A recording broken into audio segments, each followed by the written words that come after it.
따라해 보시죠. 동기도 선해야 하지만 과정도 선해야 합니다. 네, 또 다른 제목을 하면 동기도 중요하지만 과정은 사실 어떻게 보면 더 중요할 수 있다라는 말이죠.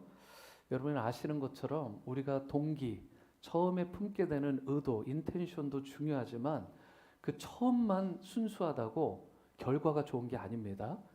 우리의 모든 삶의 과정들, 삶의 행적들이 선해야 나중에 맺게 되고 평가되는 모든 열매들이 아름답게 결실을 맺게 되는 것입니다. 그래서 내가 동기가 좋았는데, 내가 품은 뜻이 좋았는데 왜 나의 결과가 이렇냐라고 하실 때 항상 점검해야 되는 건 동기 자체가 아닙니다. 대부분은 동기는 순수해요. 그런데 과정을 지나는 과정 가운데 이 과정이 순수하지 못해서 그 부분 가운데 선하지 못함으로 맺게 되는 결과가 아름답지 못한 안타까운 결과가 있게 됩니다. 그러므로 오늘 저와 여러분들이 동기도 선해야 되지만 그 과정이 반드시 선해야 된다는 사실을 기억하시고 오늘의 말씀의 자리로 나가고자 합니다. 우리 크리스천들이 추구하는 대다수의 일들은 선하고 좋은 일들입니다. 왜냐하면 선하신 주님께서 분부하신 일들을 우리가 행하기 때문에 우리가 행하는 일들이 선하게 되는 거죠. 예를 들어서 복음 증거하는 일, 여러분 이것만큼 선한 것이 있습니까? 하나님께서 우리를 이 땅에 부르신 목적이 우리에게 새로운 생명을 주시고 복음으로 구원받는 자녀를 삼아 주실 뿐만 아니라 이제 그 구원받고 새 생명을 얻은 자답게 복음의 증인으로 새 생명을 주는 자로 살아가게 하시는 이 복음 증거의 사명을 주신 일, 이 일만큼 선한 일이 어디 있겠어요? 여러분 하나님을 예배하는 일 선하잖아요. 우리가 주님의 말씀을 보고 듣고 사모하고 기도하고 찬양하는 모든 행위들 선한 일입니다.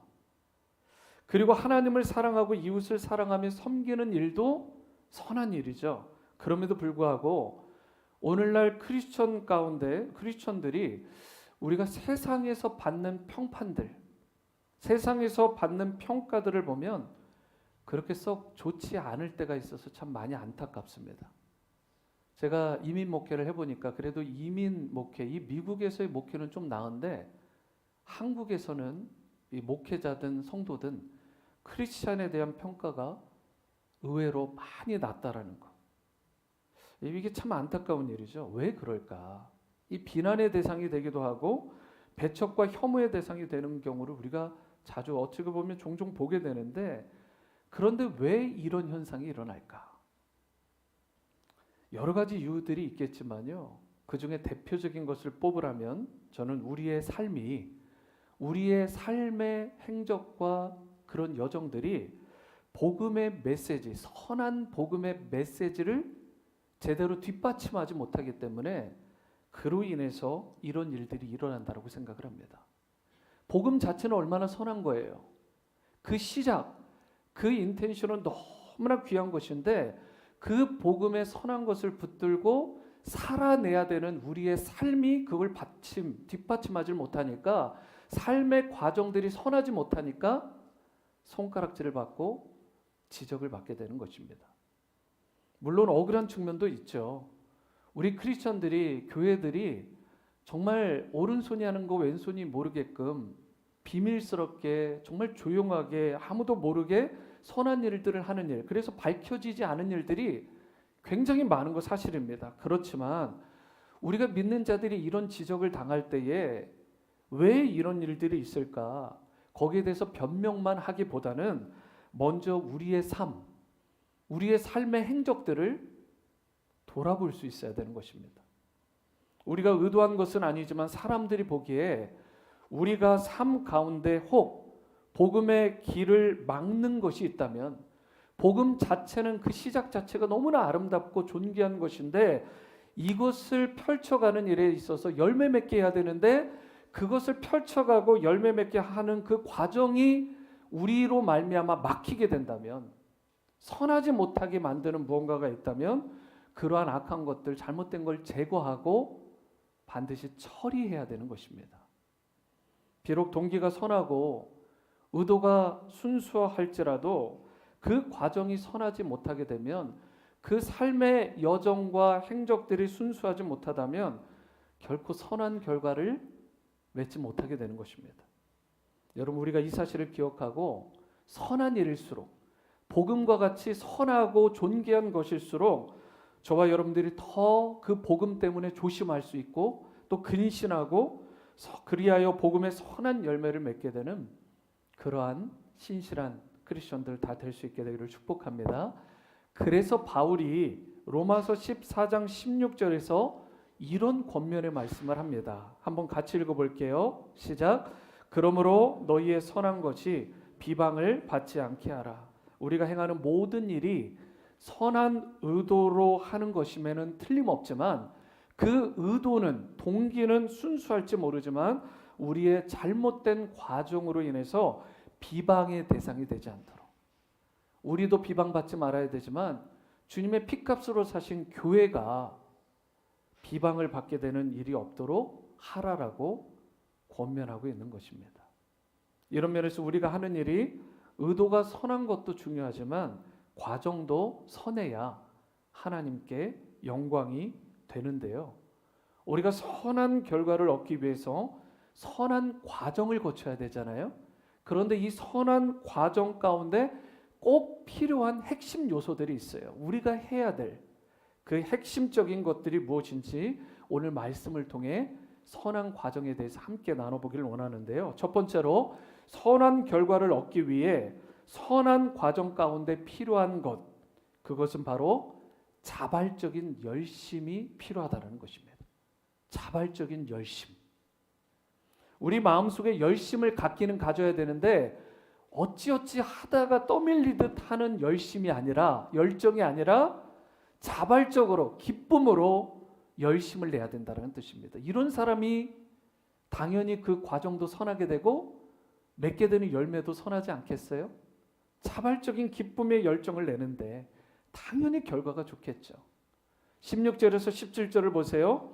너희를 위하여 같은 간절함을 디도의 마음에도 주시는 하나님께 감사하노니 그가 권함을 받고 더욱 간절함으로 자원하여 너희에게 나아갔고.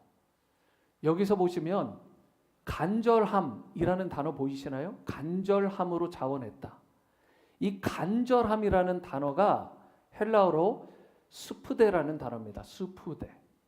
그런데 이 수프데라는 단어에서 나온 단어가 스피드 또는 스피도라는 단어예요. 여러분, 이게 무슨 뜻이냐면 결국 이 단어 수프데의 의미는 빨리 움직인다. 그리고 조금 더 정확하게 설명을 한다면 열심을 가지고 신속하게 움직인다라는 뜻이 수프데예요. 이 수프데는 신약 성경에서 12번 나왔다고 그래요. 저는 이것을 조사하는 분들에게 우리가 정말 감사해야 된다고 생각해요. 이게 얼마나 감사해요. 안 그러면 우리가 다 세봐야 되는데. 스푸데라는 헬라어가 신약 성경 전체에서 12번 나왔대요. 그리고 거기에서 바울 서신에 몇 번이 나왔나 보니까 7번 나왔답니다. 7번. 그런데 그게 더 집약돼서 우리가 지금 8장이잖아요. 7장과 8장에서만 이 스푸데라는 단어가 5번 나왔어요. 그러니까 대부분의 이 스푸데라는 단어의 모든 집중이 어디에 돼 있냐? 7장과 8장, 우리가 읽고 있는 이 본문상에 집중되고 있어요. 그만큼 사도 바울이 모든 지금 집중을 해서 스푸데라는 의미를 여기에 올인하고 있는 거예요. 왜 그러냐면 이 부분이 너무나 중요하기 때문에 그래요. 자발적으로 열정을 가지고 주님의 나라와 복음을 위해서, 주님의 몸된 교회를 위해서 뛰는 그러한 모습을 바로 설명하고 있는데, 이것을 가진 스푸데의 모습을 보이는 사람이 누구냐? 오늘 본문에서는 디도라고 칭찬하고 있어요. 디도. 오늘 본문 속에서 3명의 인물이 나옵니다. 디도라는 사람은 이름이 밝혀졌는데 나머지 2 형제가 나오는데 그 형제의 이름들은 드러나지 않아요. 밝히지 않습니다. 그래서 오늘 이 본문에서 과연 이 3명의 형제, 디도와 2 형제가 어떻게 삶의 과정들을 선하게 주님 앞에서 가져감으로 칭찬 듣는 인생이 되어서 그 결과도 선하게 되는지를 살펴보게 되는 거예요. 그런데 디도라는 인물이 어떻다고요? 그에게는 스푸대가 있었다. 신속하게 스피드를 내어서 열심을 내는 일이라면, 복음을 위한 일이라면 열정을 쏟는데 자발적으로 헌신하며 열정을 쏟았다라고 이야기를 하는 것입니다. 바울과 바울의 동역자 그리고 고린도 교회 성도들이 교회 안팎의 사건을 거치면서 서로를 향해서 진실되고 뜨거운 열심과 헌신을 갖게 되었는데, 그런 서로에 대한 주님의 나라를 향한 헌신과 열정을 나타내는 그 단어가 바로 스푸대였다는 것이죠. 그래서 우리말 성경으로 보면 17절에 더욱 열심을 내고 자진해 여러분에게로 갔다라고 이야기를 해요. 디도와 두 형제가 자진해서 열정으로 여러분들에게 나아갔다. 열심은 열심인데 자진해서 하는 열심이었다는 거예요. 사도 바울이 결코 강요하지 않았는데 이 디도가 자진해서 자발적으로 열심을 냈다라고 합니다. 여러분, 듣기만 해도 아름답지 않아요? 누구도 쉽게 할 수 없는 일입니다. 그런데 누구나 꺼릴 만한 이 일인데, 이 디도라는 인물은 자기가 자발적으로 기쁨으로 열정을 내어서 스피드를 내어서 그 일을 신속하게 했다라고 이야기를 하고 있는 거예요. 여러분, 이러한 자발적인 열심을 가진 디도, 하나님께서 디도의 마음 가운데 이런 마음을 심어주신 거죠. 그런데 디도의 마음 가운데 심겨진 이 스푸대의 마음이 사실은 바울이 가졌던 열심이라고 말하고 있습니다. 바울이 가지고 있던 자발적인 열심과 헌신을 바로 디도에게도 하나님께서 부어주심으로 말미암아 그가 자발적으로, 누가 푸시했기 때문이 아니라 고린도로 기쁨으로 달려갔다, 나아갔다라고 말씀하는 거죠. 왜 이런 일이 일어났을까?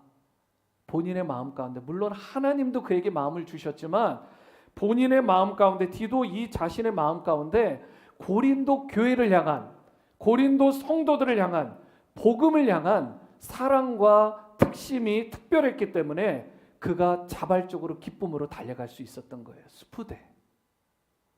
저는 무엇보다 하나님의 선한 일을 감당하길 원한다면 디도와 같은 이런 자발적인 열심이 있어야 된다고 믿습니다. 여러분, 올해 표어가 뭐죠? 오직 성령으로. 세 번째는요, 성령의 열심, 우리의 열정입니다. 만군의 여호와의 열심이 이를 이루시리라. 성령의 열심이 하나님의 일을 이루게 되고요, 여러분과 저 하나님의 자녀의 백성된 여러분과 제가 마땅히 품어야 될 것이 하나님 나라를 위한, 복음을 위한, 그리스도의 피값으로 사신 교회와 성도들을 향한 열심이라는 것입니다. 여러분에게 이 시간 묻고 싶습니다. 여러분에게 이런 열심이 있으십니까? 마음 가운데 불타오르는 그러한 열정과 열심이 여러분들 가운데 불붙고 계십니까? 하나님의 일을 하는 사람은 이 열심이 있어야 돼요. 우리가 기도하잖아요. 하나님, 다니엘처럼 축복해 주세요. 다윗처럼, 그리고 솔로몬이 받았던 그런 영광처럼, 여러 요셉처럼, 성경 속에 한두 명이 아니죠. 그런데 여러분, 그러한 결과를 얻으려면, 그러한 열매를 얻으려면 그런 선한 결과 이전에 우리가 품는 동기만으로 되는 게 아니에요. 하나님, 제가 선한 동기를 품었잖아요. 그런데 왜 나에게 결과가 이렇습니까? 라고 컴플레인할 수 없어요. 중요한 건 과정이 선해야 되는 거예요. 선한 요셉처럼, 다니엘처럼, 느헤미야처럼, 에스라처럼, 에스더처럼, 한나처럼, 다윗처럼 하나님의 마음에 합한 그 삶의 과정들이 하나님 앞에서 선해야, 사람들 앞에서 선하다라고 평가받을 수 있어야 그때 바로서 그 인생을 통해 그가 맺게 되는 결과도 열매도 선하게 만들어 주시는 거예요. 저를 다시 한번 따라해 보시죠. 동기도 선해야 되지만 과정도 선해야 됩니다. 여러분, 동기도 선해야 되지만 꿈만 품는 사람들이 있잖아요. 꿈만, 동기만 그럴싸한 사람들이 있다고요. 하나님 비전을 주십시오. 꿈을 주십시오. 하나님의 꿈이 내 비전이 되길 원합니다. 여러분, 그런데 꿈만 품는다고 되는 게 아니라고요. 동기만 그럴싸하다고 되는 게 아니라고요.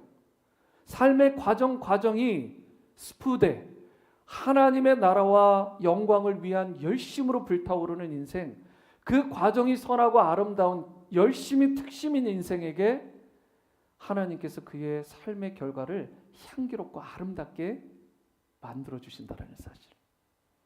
이 사실을 기억하시고, 여러분, 우리가 꿈만 품는 자들이 아니라 우리가 순간순간 걸어가는 삶의 행적들과 과정들도 주님 보시기에 세상 앞에서도 당당하고 선한 하나님의 사람들이 될 수 있게 되기를 축복합니다.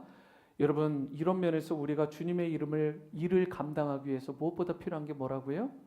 하나님을 향해서, 주님의 나라를 향해서 품게 되는 자발적인 열심이라는 것입니다. 여러분, 제가 시니어 패스터로서 여러분들에게 자신 있게 말씀하고 싶은 건, 여러분들이 무슨 일을 하고자 한다면 제가 다 열어드리고 싶어요. 올해 표도 있잖아요. 성령의 열심, 우리의 열정.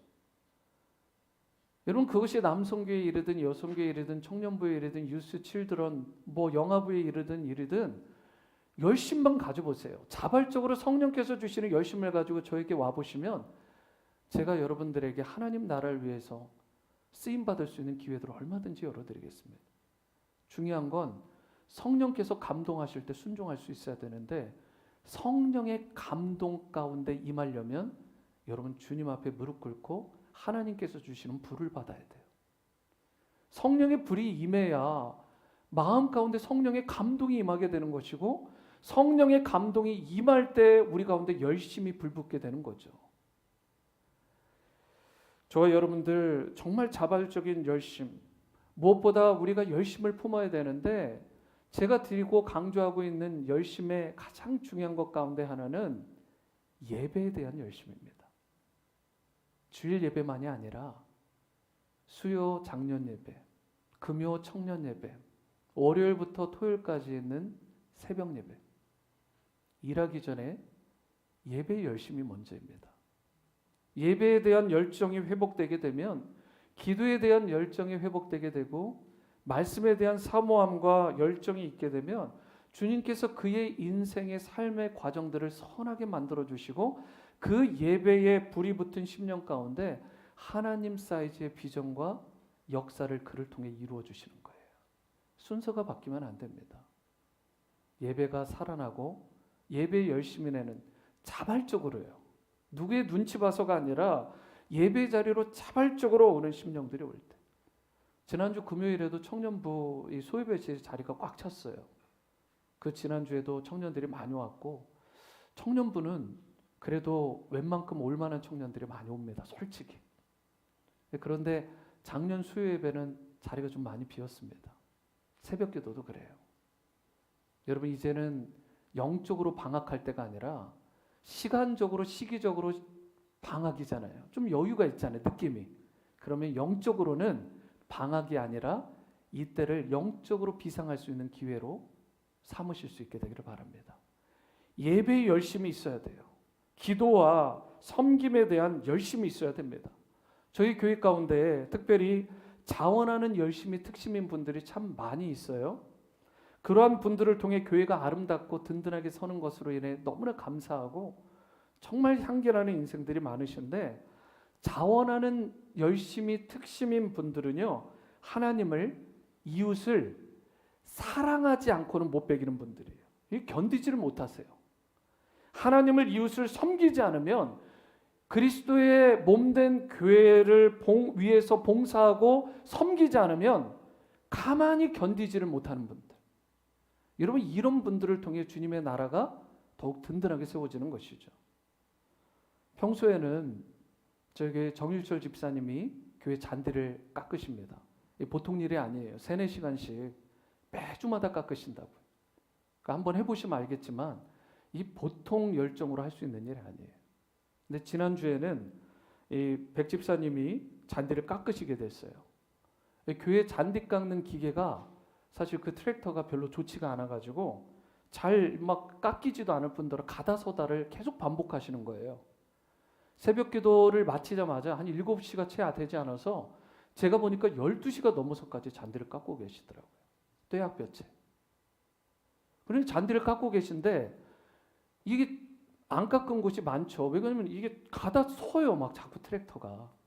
그러면 제가 솔직히 저라도요. 제가 자신 없더라고요. 저 같았으면 아마 일단 멈췄을 것 같아요. 근데 이 백 집사님이 식사를 하시는 둥 하시더니 갔다가 다시 오셨어요. 오후 되니까. 그러더니 잔디를 깨끗하게 깎으시는 거예요. 어떻게 저렇게 잘 깎이지? 라고 보니까 본인 댁에 있는, 집에 있는 이 트랙터를, 작은 트랙터예요. 여러분이 생각하는 건 큰 사이즈가 아니고 이걸 타고 집에서 몰고 오신 거예요. 걷는 속도 정도밖에 나지 않는 속도를요. 그 위험한 길을 타고 오셨어요. 그리고 잔디를 깨끗하게 깎아 놓으시고 다시 돌아가셨어요. 하루 종일 걸리신 거예요.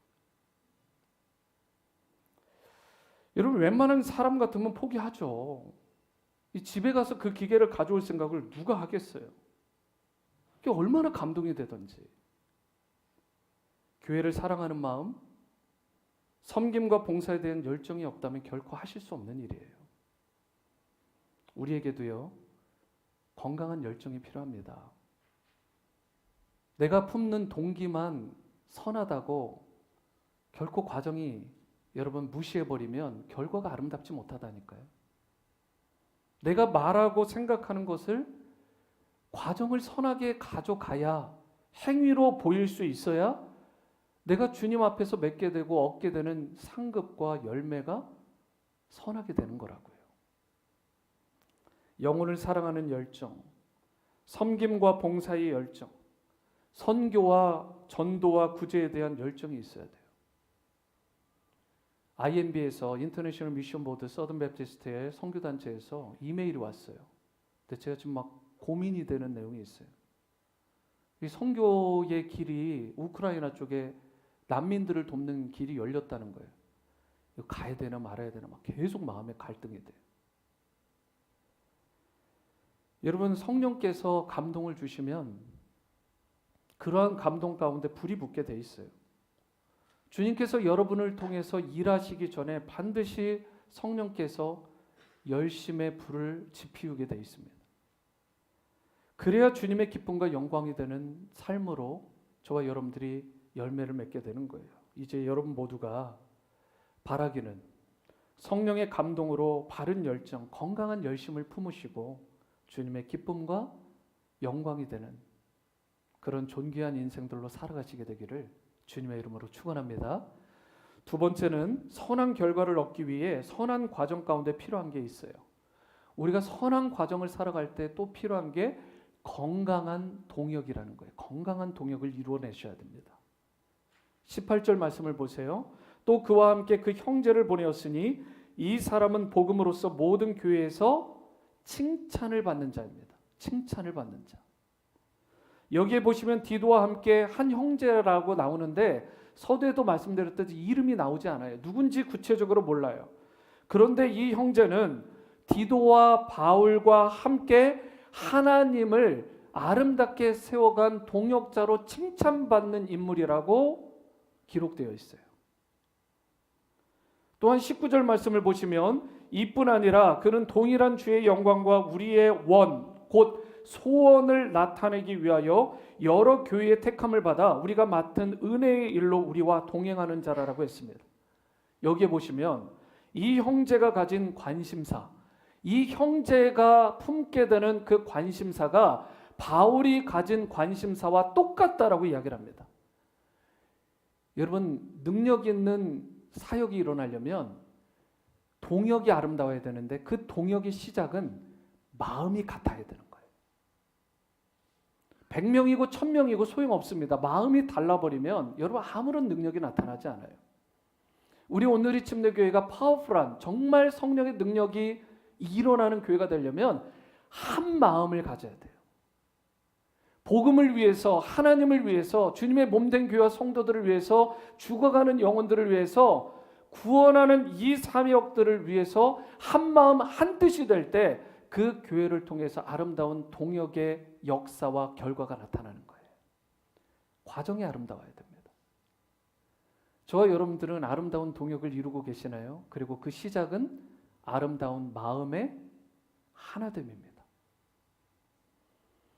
여러분, 이 형제의 특징은 주님의 영광에 관심이 많았다고 그래요. 주님의 영광. 어떻게 하면 주님의 영광이 될까? 제가 예전에 그 유스 때 읽었던 책 중에 가장 감동받았던 책 중에 하나가 예수님이라면 어떻게 하실까? 항상 보면 예수님의 영광, 예수님의 뜻, 막 이것만 고민하면서 유스를 보냈던 것 같아요. 솔직히. 그 책 한 권이 저희 인생에 큰 패러다임의 변화를 주었어요. 여러분, 우리의 삶은 딱 찌르면 주님의 영광이 돼야 되는 거예요. 이것이 같아져야 같은 동질적인 동역이 일어나는 거예요. 아름다운 하나됨을 이루게 되는 것입니다. 여러분들에게 묻습니다. 여러분 무엇을 위해 살아가시나요? 여러분의 주된 관심사는 무엇인가요? 주님의 영광이 될 때, 하나님의 나라가 될 때 저와 여러분들이 하나된 마음을 이루게 되고 그 마음으로 말미암아 건강한 동역의 역사로 시너지가 일어나게 되는 거예요. 여러분, 복음의 좋은 결과를 얻기 원한다면 정말 건강한 동역을 이룰 수 있게 되기를 바라고, 이러한 건강한 동역자를 나도 필요하지만 나도 누군가의 건강한 동역자가 될 수 있도록 잘 구비되고 준비되는 여러분과 제가 될 수 있게 되기를 바랍니다.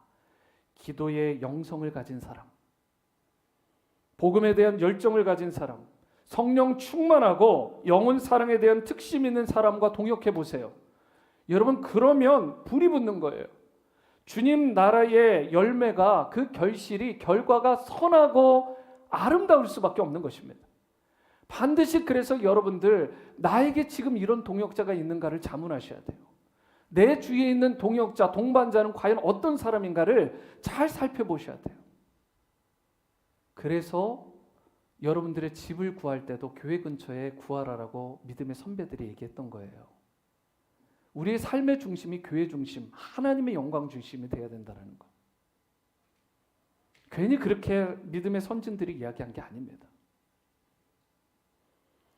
여러분, 우리가 믿음의 여정을 행할 때요, 건강한 영성을 가진 믿음의 동역자들이 있어야 되고, 그런 분들이 많은 곳에 자꾸 머무르셔야 돼요.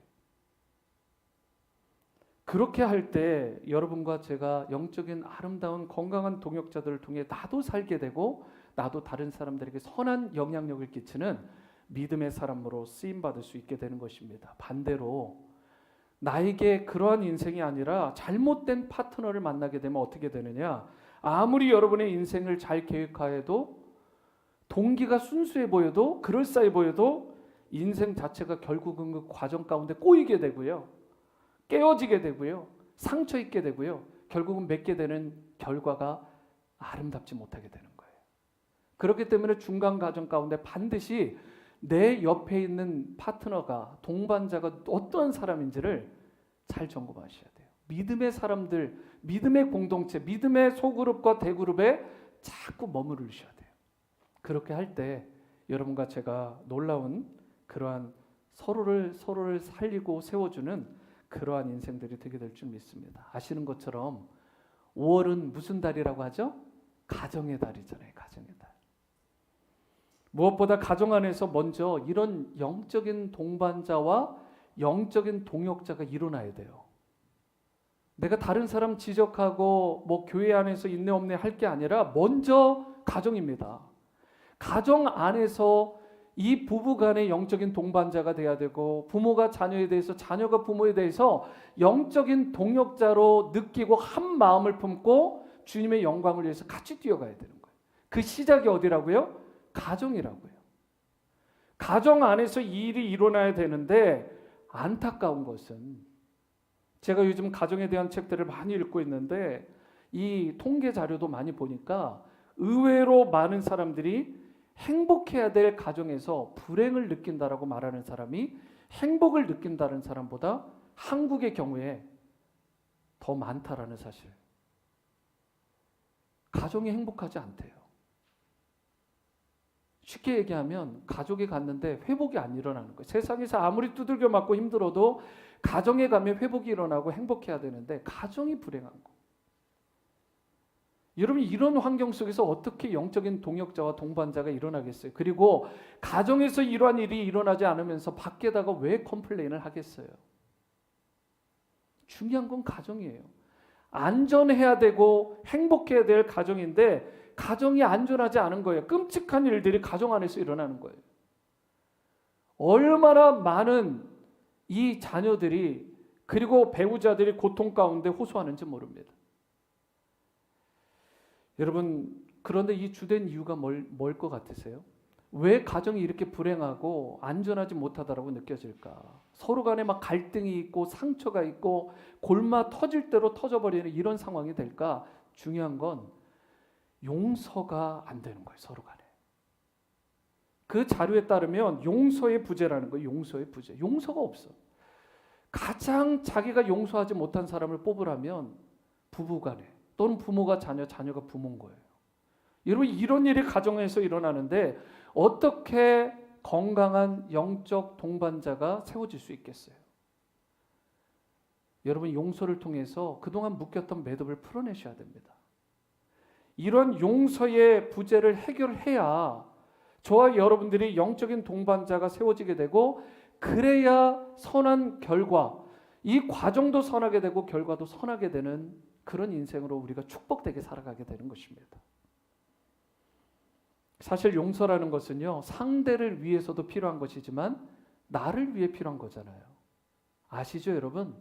남을 위한 게 아닙니다. 나를 위한 거예요. 용서라는 것은 사실 엄밀하게 따지면 용서함으로 포로된 자를 풀어주게 되는 거예요. 용서라는 것이 사람을 풀어주는 역할을 하게 되는데, 그 포로된 자를 풀어주는 그 대상 첫 번째가 누구냐면 사실은 남이 아니라 내가 풀어지게 되는 거예요. 내가 아버지를 용서하고 어머니를 용서하고 내가 자녀를 용서하고 배우자를 용서하게 되면 그때 그 풀림으로 말미암아 결국은 사실은 그 이전에 나를 묶고 있던 얽어매던 엄청난 눌림들이 해결받게 되는 것입니다. 용서를 실천하시기 바랍니다.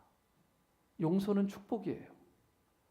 가정 가운데서 특별히 이 용서를, 상처 준 가족을 용서하는 일을 통해서 나도 살고 가정도 살고, 그래서 다시 한번 우리 가정 가운데 믿음의 동역자들로 회복되게 되는 놀라운 은혜를 여러분들과 제가 누릴 수 있게 되기를 바랍니다. 서울 온누리교회 이재훈 목사님이 용서에 대해서 이런 말을 했어요. 용서는 과거의 망상을 부서뜨리고 미래에 대한 소망을 태어나게 한다. 고통스러운 과거로 닫힌 미래의 문을 열게 한다. 여러분, 미래가 소망 있게 펼쳐지기를 원하세요? 정말 여러분들의 삶이 형통하고 창대하고 생기 있고 열매 맺기를 원한다면, 그런 결과를 원한다면 과정이 선해야 돼요. 그리고 그 과정 가운데 핵심은 용서라는 단어입니다. 여러분들의 삶 가운데, 특별히 가정 가운데 누구를 용서하지 못한 마음이 있다면, 풀어내지 못한 매듭이 있다면 그 매듭을 반드시 풀어내는 여러분들의 삶이 될 수 있게 되기를 바랍니다. 그러할 때 그 용서로 말미암아 저와 여러분들이 가정 가운데서 먼저 영적인 동역자, 동반자를 얻게 되는 힘을 얻게 되고, 남편이 아내를, 아내가 남편을, 부모가 자녀를, 자녀가 부모를 서로 아끼고 존중함으로 말미암아 그것이 천국이 되고, 함께 한 하나님을 예배하게 되고 주님의 나라를 꿈꾸게 되고, 천하보다 귀한 한 영혼 한 영혼을 주님 앞에 돌아오게 함으로 나중에 맺게 되고 받게 되는 열매가 귀하게 되는 쓰임받는 믿음의 동역자들로 가정에서 회복을 누리게 되는 것입니다.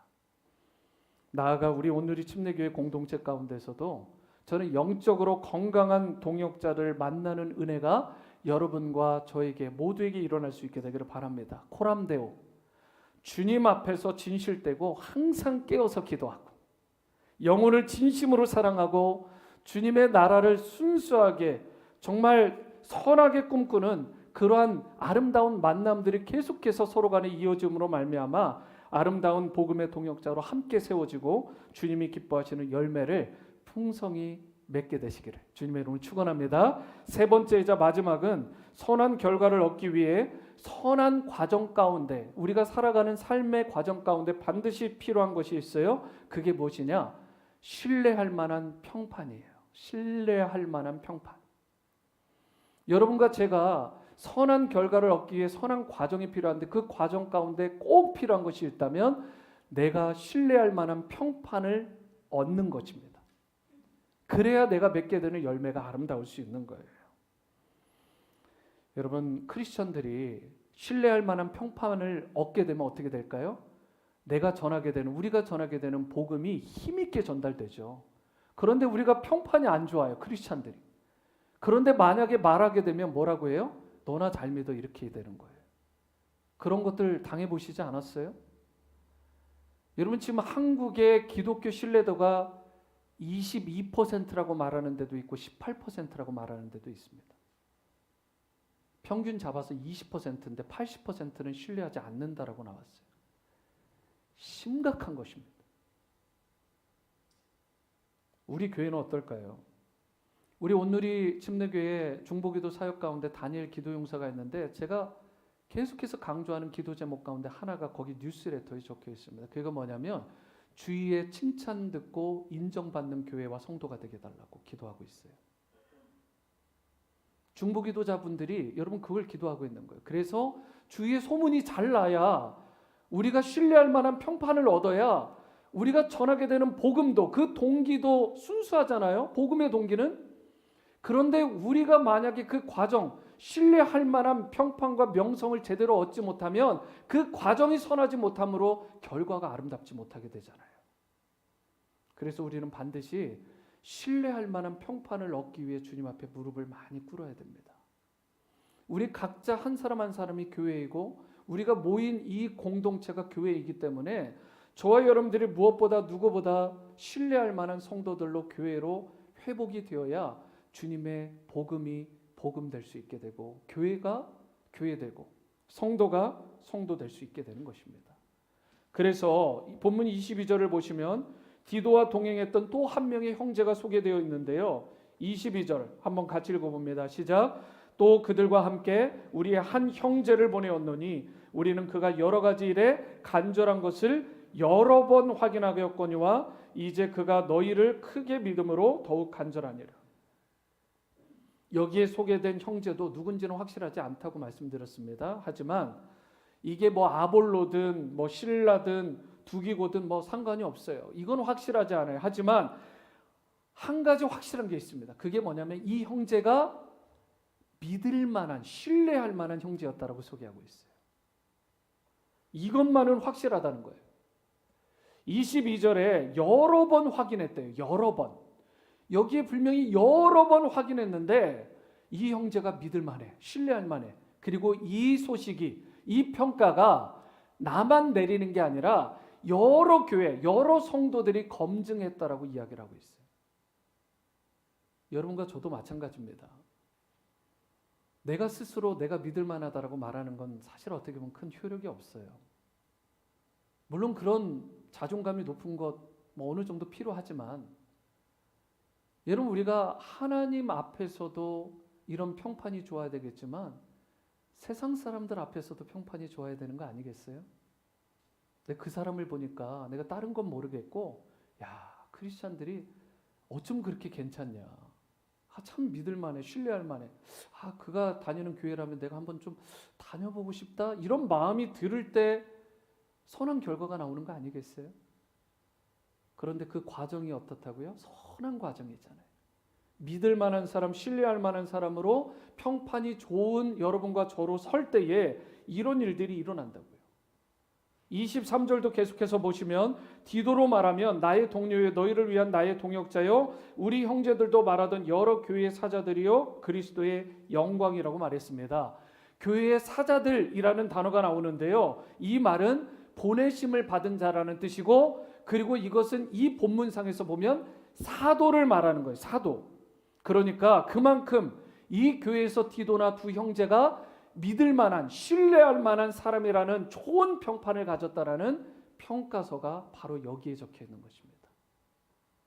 저와 여러분들이 이런 평판과 평가를 받는 것, 우리가 선한 결과를 위해서 반드시 필요한 선한 과정의 핵심입니다. 신뢰할 만한 평가, 그런 평판. 여러분, 그런데 왜 이렇게 믿을 만한 사람들을 보냈어요? 본문을 보면 거액의 연봉, 정말 엄청난 금액의 여러 교회에서 모아진 헌금을 예루살렘 교회나 주변의 어려운 사람들에게 전달되는 일을 하게 되는데, 그 엄청난 헌금을 담당하는 데 있어서 아무나 보낼 수 없었던 거예요. 모든 사람이 인정할 만한, 신뢰할 만한 평판이 좋은 사람을 보냈어야 되는데, 그렇게 되어야 바울 자신도 오해를 받지 않게 되고, 바울의 지금 선한 동기로 하는 복음의 사역들, 선한 동기로 하는 구제의 사역들, 전도와 선교의 사역들이 차질 없이 진행될 수 있기 때문에 신뢰할 만한 사람을 보내게 된 것입니다. 여러분, 신뢰가, 평판이 그렇게 중요한 거예요. 동기가 아무리 선해도 과정이 선하지 못하면 당연히 여러분 결과도 선한 열매를 맺지 못한다라고 말씀을 드렸습니다. 오늘 지금 본문에서 무슨 얘기하고 있냐면 사실은 돈 얘기하는 거예요. 돈 얘기. 돈에 대해서 깨끗해야 된다. 신뢰할 만해야 된다. 이 얘기하는 거예요. 여러분, 성도 간에 돈 거래를 할 때가 있잖아요. 그 돈 거래를 하는 동기가 아무리 좋아 보여도요, 처음에는 좋은 동기로 시작했어요. 그럴싸하게. 그런데 과정이 선하지 못하면 어떻게 될까요? 관계에 어려움을 겪게 되고, 관계가 깨어지게 되고, 신뢰에 큰 손상을 입게 되는 것입니다. 동기만 순수하다고 되는 게 아니에요. 과정이 아름다워야 되는 거예요. 그리고 나쁜 평판으로 인해서 결국은 그게 문제가 되면 복음 증거가 힘을 잃게 돼요. 제가 다녔던 이전 교회에서 교회의 탑 리더에 해당하는 평신도분인데, 이분을 찾아온 빚쟁이가 있었습니다. 그 다른 분은 교회를 다니지 않아요. 근데 이렇게 잘 먹고 잘 사는데 왜 나한테 돈을 안 갚냐고 교회를 찾아와서 완전히 뒤집어 놓으셨어요. 그동안에 그분에 대한 좋은 평판들, 사람들은 그렇게 알고 있었지만 그 돈 문제에 대한 해결을 조금도 하지 않으려고 하는 그 인텐션이 드러나면서 여러분, 그분에 대한 심형상을 입었습니다. 나중에 그분이 얼굴이 돌아갔어요. 얼굴이 돌아가. 결국은 그러한 문제를 해결을 해야 되는데 그냥 덮을 수 있다고 생각했던 것 같아요. 교회에서는 그럴싸한데 밖에서 해결하지 못하니까 그 사람이 다 욕하고 다니죠. 어느 교회에 누구 막 이러면서 교회가 어려움을 당하는 거예요. 여러분, 그리스도인 된 우리는 재물로 인해서 오해를 받는 일이 없도록 해야 됩니다. 물질 때문에, 돈 때문에 서로 간에 상하는 일이 없도록 해야 돼요. 사도 바울이 구제연금을 걷기 위해서 고린도에 디도를 보내고 신뢰할 만한 평판이 좋은 사람들을 보낸 굳이 그 이유가 무엇이냐? 오해의 소지, 오해의 여지 자체를 없애기 위해서 그렇게 했다라는 것입니다. 제가 예전 교회에서는 목회비가 따로 책정이 되어 있었어요. 그런데 우리 교회에서는 특별히 목회비라고 하는 항목은 없습니다. 그리고 외부 게스트가 만약에 오시게 되면 목회비는 없는 대신에 제가 신방비의 일부에서 그분들을 식사를 대접을 할 때가 있어요. 만약에 이분이 이제 부부 목회자나 선교사님 부부면 다른 분이 뭐 대접할 때도 있지만 교회에서 제가 대접해야 될 때가 있잖아요. 뭐 강사님이 오실 때도 첫 식사는 제가 대접을 하니까, 그러면 강사님 부부가 온다. 그럼 저희 부부가 나가잖아요. 그럼 4명이 돼요. 그럼 쉽게 얘기해서 4명에 대한 돈이 나올 때 나중에 제가 교회에 청구할 때는 저와 제 아내에 대한 비용은 청구하지 않습니다. 뭐 당연하다고 생각하는 분들이 있을지 모르지만 저는 제가 사역을 위해서 나간 거지 제가 그분하고 친분이 있어서 나가는 게 아니잖아요. 교회 대표에서 교회 사역 때문에 나간 거니까 사실 제가 얼마든지 누릴 수 있는 거예요. 그렇잖아요. 그런데 저와 제 아내에 대한 비용은 제가 청구하지 않아요. 그냥 스스로 자비로 해결합니다. 행여 금전으로 인해서 오해가 생기면 사역에 지장을 줄 수 있기 때문에, 복음이 막힐 수도 있기 때문에 괜히 사소한 것 때문에 시비거리가 생기지 않도록 제가 작은 부분이지만 그렇게 목회 철학을 가지고 하는 거예요. 물질은 사명을 완수하는 도구에 지나지 않습니다. 재물로 인해서 사역의 복음에 지장을 주는 결과를 초래한다면 여러분 그것만큼 어리석은 일이 어디 있겠어요? 선한 결과를 기대한다면 의도만 선하면 안 돼요. 의도만 그럴싸하면 안 됩니다. 과정이 선해야 되는 거예요. 그러므로 성도님들도요, 복음의 일꾼이 되려면 돈 문제에 깨끗하시기 바랍니다. 오늘 지금 그 얘기하고 있다고요. 본문에서 돈 문제 깨끗하라고. 돈 문제로 인해서 사역이 지장이 되지 않도록 조심하시고 또 조심하셔야 돼요. 휴스턴 서울교회 최영기 목사님이 답은 고린도에 있다라는 책에서 이런 구체적인 권면의 말씀, 돈에 대해서 권면의 말씀을 하셨더라고요. 돈 문제에 깨끗하기 위해서 돈을 꾼 성도님들이 있다면 또는 이웃이 있다면 꼭 갚으시기 바랍니다. 액수가 많아서 다 갚을 수 없으면 작은 액수라도 매달 갚으셔서 돈 떼어 먹는 사람이라는 소문이 나지 않도록 하시기 바랍니다. 그리고 이분이 마지막 부분에 이런 메시지를 추가하셨어요. 하나님이 채워주실 것을 기대하십시오. 하나님을 위해 손해보는 것을 아깝게 생각하지 마십시오. 그럴 때 우리는 재물의 노예가 되지 아니하고 재물을 사명을 위하여 사용하게 될 것입니다. 사랑하는 성도 여러분, 우리는 삶 자체가 누가 봐도 진실되고 바른 크리스천들이 되어야 됩니다.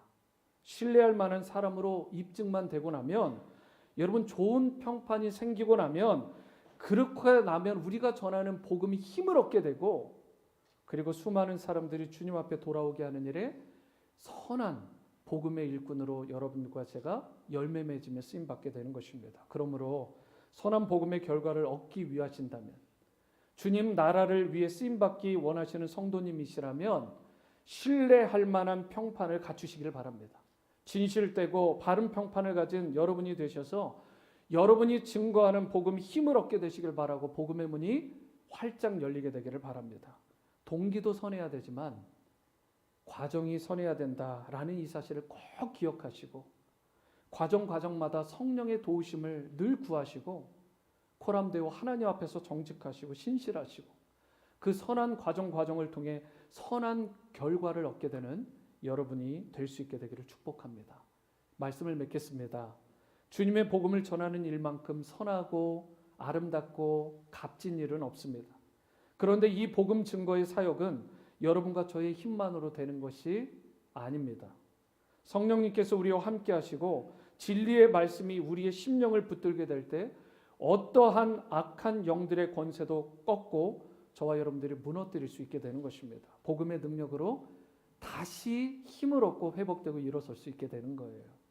여러분을 품어주시는 성령님의 임재와 능력으로 말미암아 모든 일을 행하실 때, 복음만이 아니라 여러분은 매사를 행하실 때 그 동기도 선할 수 있게 되기를 바라고, 또 무엇보다 과정도 끝까지 선하셔서 여러분들이 얻게 되는 결과가, 열매가 선할 수 있게 되기를 바랍니다. 선한 주님의 능력이 여러분을 안아주시고 선한 주님의 그 크신 팔로 여러분을 품어주시고, 그리하여 절망 속에서도 결코 흔들리지 않고 사랑하는 주님의 능력과 영광을 맛보시는 기쁨의 인생, 축복의 인생, 승리하시는 성도로 다 살아가시게 되기를 주님의 이름으로 축원합니다. 우리 한번 자리